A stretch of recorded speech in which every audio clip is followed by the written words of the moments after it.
ইতিহাসের সন্ধানে সবাইকে স্বাগতম। আজকে আমরা ইতিহাসের এক অজানা অতীতকে জানতে চলেছি। কি সেই অজানা অতীত? এইটা জানার জন্য সবাইকে আমাদের পাশে থাকতে হবে। আপনি কি জানেন পৃথিবীর ইতিহাসের সবথেকে ধনী ব্যক্তি কে ছিলেন? না, তিনি এলন মাস্ক বা জেফ বেজোস নন। তবে কে হতে পারেন তিনি? আপনারা সবাই তো এটা জানার জন্য আগ্রহ, তাও এটা জানার জন্য পুরো ভিডিওটি দেখতে থাকুন।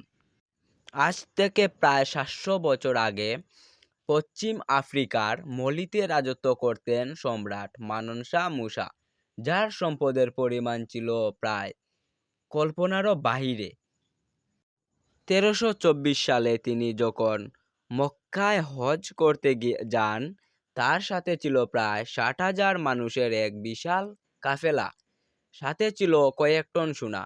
এই থেকে আমরা আন্দাজ লাগাতে পারি যে তার কত পরিমাণের সম্পদ ছিল, এবং তার কাছে প্রায় কয়েক টনেরও উপর সোনাদানা ছিল। তিনি মিশর যাওয়ার পর এক এমন পরিমাণ সোনা দান করেছিলেন, যার কারণে সেখানে সোনার দাম অনেক কমে যায় এবং এখানে যে অর্থনীতি ছিল সেটা প্রায় ধ্বংসের পথে এসে বসে। তিনি যে শুধু বিশ্বের ধনী ব্যক্তিদের মধ্যে ছিলেন তেমন না, তিনি তিম্বাকুতে বিশ্ববিদ্যালয় এবং মসজিদ বানিয়ে জ্ঞান চর্চার প্রচারও ঘটিয়েছিলেন। ইতিহাসের এমন আরও রোমাঞ্চকর গল্প জানতে ইতিহাসের সন্ধানে ইউটিউব চ্যানেলটিকে সাবস্ক্রাইব করুন। পরবর্তী ভিডিও কার উপর চান অবশ্যই কমেন্টে বলে যাবেন। ধন্যবাদ সবাইকে।